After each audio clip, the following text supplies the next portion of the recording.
Hello Techno Talks, and today we are here. Hey, stay there, man.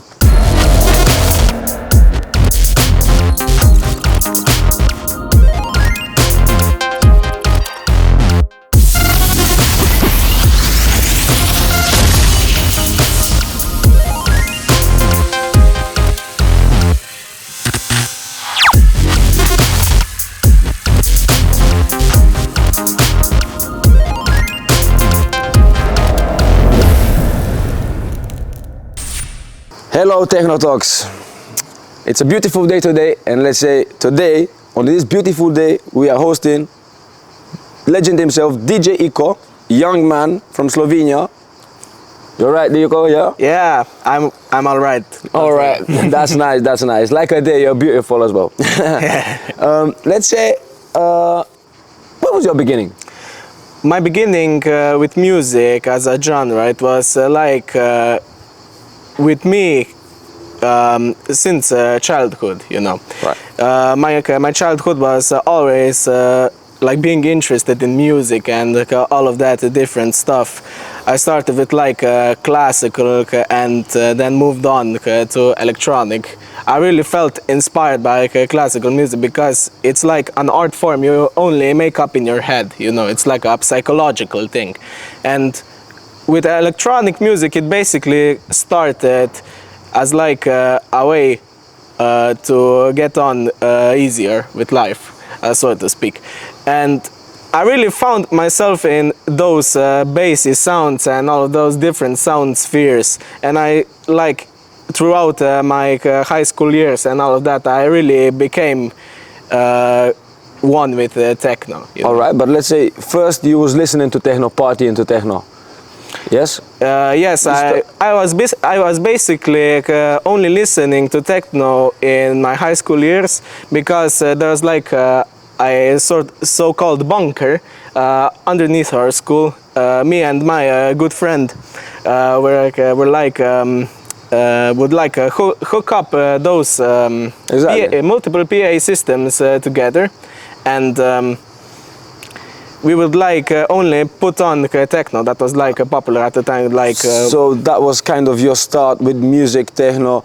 And when did you decide? Was there any moment how was the moment when you decided to work with music, to get actually to start producing techno as well? Well, it was basically my dream since a kid to work with music as a genre overall, you know, not just electronic and all of that, but I really found that electronic music has a lot of options, you know, booking agencies and all of that stuff.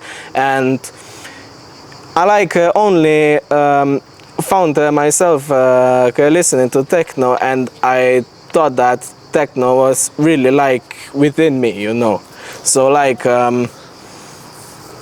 started producing, learning a lot of that stuff since I was 12 years old, experimenting with different genres, of course. 12 years old? But when did you first time, for example, play? First time when it was a party and you actually had a chance to play? Was it a big party? It was a semi-big, I would say more an underground party. I basically got my first gig in Klagenfurt in Austria.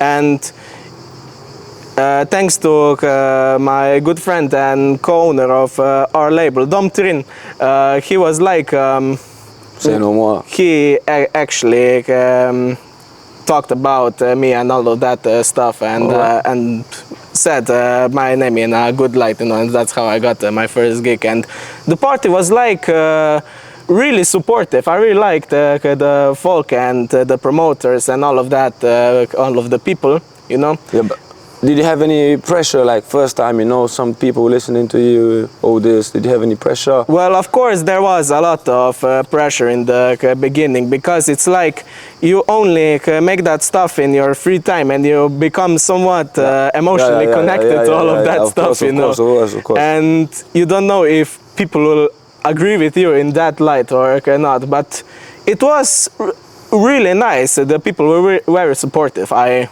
really loved it. Your first gig was in Austria, so you basically played in Austria straight away. You played in Croatia. Did you feel any differences with the crowds? Did you have everything went always all right? You had any bad moments, like for example, somebody didn't recognize you at the party because you're young? Well, with my experience, the best crowd I have experienced with today was probably the Croatian crowd. Croatian crowd? Really, because the amount of emotions that the crowd showed, you can also check out the video on my channel to see that. It's like very unbelievable. People screaming and dancing around, which is like when you're at a proper rave with all the proper ravers and all of that. It's like they usually vibing with their own minds, you know. But the Croatian people really expressed their feelings with the music. It's like when you're behind the decks and people agree with you. It's like that means that you're doing something well. People agree with you. Yes, you're doing something well. But what about in Germany when you played? You played in Party, yes? Yeah, I played in Mannheim at MS Connection Club. Again, thank you so much Sonax Records and Exit Records for making this event possible. Really, I am grateful still to this day that you have made this event possible. The Starts, one of the biggest party from the start, yeah? Yeah. But like when I played at that club, it was quite a different experience for what I'm used to in Slovenia and all of the countries surrounding us.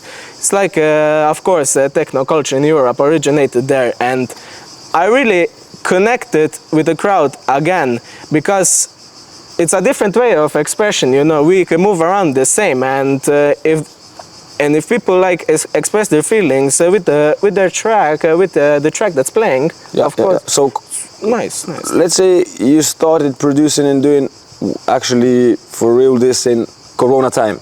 So Corona basically affected on your music, yeah? Yeah, but it basically also gave me a real chance to discover my producing rhythm, you know, because I have been producing in a lot of programs before. I started with FL Studio and then I moved on to Ableton in 2017. I basically was like learning Ableton, and then switched to Ableton in 2020. But it was it gave me a chance with the lockdown and everything to like define my music taste and find my producing rhythm again. But you play also in Corona time? In some private parties or something like that? Yeah, I played a few private parties, a few illegal parties, of course. there must be one if there's... Exactly. We cannot talk about that too much, you know. Let's go, man. But, so, were you ever like not able to perform in some of the, like for example you was sick, you was too drunk, you maybe I don't know what, but when you came to the gig that you was not able to perform? Well, something was not there, you forgot USB or something, I don't know. Something happened, any bad moments that you had, or? Well, I can recall one bad moment, and it was also in the Rijeka gig. I was like playing on the all-in-one system, the XDJ RX3, and the mechanism for loading the tracks is like you have the button which you don't push down, but you have two buttons, 1 and 2. To load the tracks in the first or second channel, and then when I was playing Denis' track in that gig, I switched instead of loading the track into an empty channel, I loaded it into the channel that the track was already playing.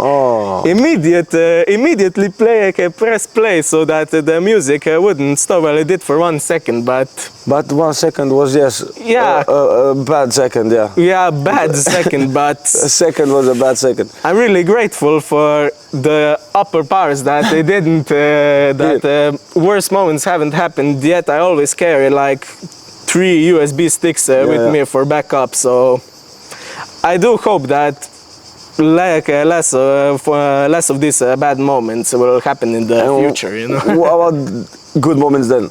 What about the good moments? You had any like what do you want to share with us? Well, or good- any crazy fan that came to you or something like that that gave you, I don't know, a gift that follows you wherever you play. You have any fan friends or something like that? Good moments, I don't know. What's your favorite moment? Well, I was really happy when this happened in Germany when I was in Mannheim. The label owner, Marco, and his wife gave me the gift of the Sonax Records t-shirts and hoodies, and they were really nice people, also fans of my music. I can also recall two raver girls, Lynn Tilt and Ida Chakraborty, for helping me with my mental state through some tough times, through typing me on Instagram. It was like really helpful of these two girls to like help me with some tough times in my private lives. So I wouldn't say I had like some crazy fans to this day. Yes, but basically friends. Basically friends. Basically, friends that follow you. Yeah, friends that follow you. Yeah. Understandable. Yeah, understandable. And as you was talking before, what about your gear, the DJ gear? You know, what's your favorite one? Let's say you said before that you had problems with which one? XDJ RX3 was. Well, that one is not your favorite then. Well, it is a very nice all-in-one system to play on. It's basically more, or it was more of like my mistake that I didn't check on time to load the tracks in the correct empty channel. But as a piece of gear, it's a really nice gear to play around, especially the crusher and all of these color effects and all of those. But my favorite gear to this day still has to be the DJM 2000 Nexus 2 and CDJ 2000 Nexus 2. So I haven't played on the CDJ 3000s yet, but I can imagine from what I've heard from my raver friends and all of this who played on those players, that the gear is quite advanced for what it is, especially the track loading times. When you press it, it doesn't just take 1 or 2 seconds to load the time markers and all of that. If you have like a very organized cues through the track, it loads it instantly, like you would press on a computer for like a small task or that kind of stuff. So yeah, quite nice. Well, let's say, what about this? You produce music, right? So you're sitting at home like this, and you see a video on your phone, and Emily Lenz, Fatima Haji, and all, they play your music. What is your feeling? What, like, is it normal for you? Well, it as a DJ slash producer that is like only going on, which is like starting on the scene, you know. It's like a very huge moment. When I first saw that Instagram post, I don't know in which club it was, but Amelie Lenz played my remix for DJ Jordan's Transformer. I was like hyperventilating at home. I'm not exaggerating, by the way. This was like a huge moment, because when I played still before I started this project, we played Amelie Lenz's track Follow a lot in our little bunker, and it was quite a dream to hear one of my tracks performed by these DJs live. So yeah, Fatima also likes my tracks a lot. I actually spoke with her after the gig which he had in Ljubljana December last year, so at the time of recording 2022. Very nice person. She said that she likes my tracks a lot, so that's nice. That means that you're doing something good. Yeah, it's like something, the music I make is also something that like I'm at the time I'm producing, emotionally connected with, so like I express my feelings a lot. Yes, it's important. You found your own sound. You found your own sound, which is actually good, not just for you, but for big majority of people, if everybody's listening to. It's really nice to see the same resonance throughout the crowd and all of the folks which I haven't met yet, but still listen to a lot of my music.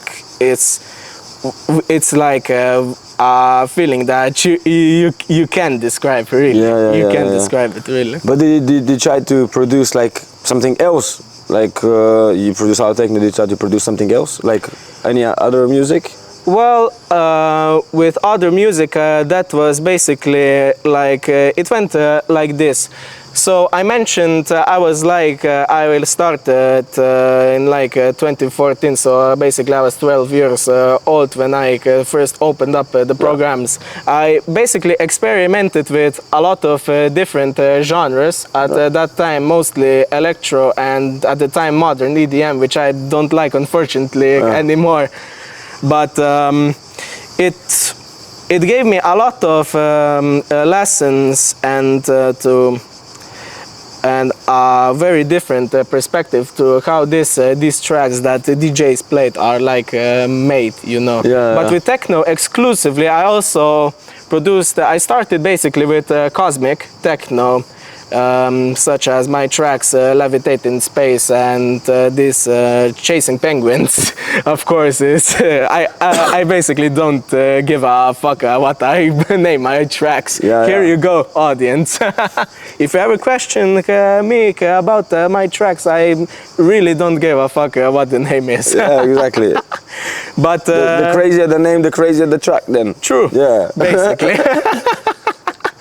But yeah, basically, I started with Cosmic, and then I moved on to like more of I don't know, 130 BPM-ish to 140 BPM-ish before I moved on to hard techno with like my tracks, what's it called, House Devil, and Forbidden Industry, and this kind of tracks. The latter of which I have, not the latter, Forbidden Industry, like, the EP as a whole was like a breaking point throughout my career. The main track, so Forbidden Industry and Nocturne, are still the most successful tracks to this day. They both reached #1 on the top 100 hard tracks on Beatport. It's I really couldn't imagine that I understand that. I understand that. I understand that. You're home making a track and then it reaches top. You know, what can you think? You can imagine that? Yeah. You can imagine. In the dreams. In the dreams, yeah, basically. You said it. You're stealing my words. What is your thoughts on a sync button? Well, it basically depends from, are you starting out or are you like an advanced level DJ? Because here's the thing, you know, if you're just starting out, okay, you can use the sync to learn about the other stuff, which is like more important, like mixing and bringing the other track into the track that is already playing, so that you don't have to learn everything all at once. So you can go step by step, you know, baby steps. So, but when you're at a club and there are a lot of people around you, you know, the promoters looking at you and thinking if you will be also good enough to book another time, you have to save the tracks even if they aren't synced, and some equipment doesn't even have sync, you know. It's still very important to learn beat matching and all of those traditional techniques, you know, because at the end of the day track selection is more important than everything, because if you have a lot of great tracks which can combine in a mix very well with each other, complement each other, different keys also, or the same key, it doesn't really matter as long as the track complements the track that is already playing, you know. It is very important that they are in sync at the end of the day and they really go through with the crowd. Of course, you know. End of the day, you just need to really make good music. True. And this is important for people that listen. Like none of the people don't listen and don't know what you're actually doing. but it's important that you make it good. Yeah. Good, yes, this is actually important. It's usually like that. The process doesn't matter as long as the end result sounds good, and that's a lesson in life, basically. Yes, yeah. So yeah. So let's say Techno Talks with DJ Eco, we came to an end. And let's say we wish him good luck in his young career. We wish him more tracks to reach the top. Not more, everyone to reach the top, which is going to be, of course. Thank you so much. Job. It's your job to do that, not mine. Yeah, very well said. I also have a gift for you. For me? And the whole team behind the camera. Thank you very much. Some stickers. Stickers, yeah? And His man got his gift. And you team can have this also. So have fun with those stickers, you know. Stickers, promote it. All of us now we are ready. All right then, Techno Talks. I wish to see you back in the next episode, and stay tuned then. Follow and subscribe the channel.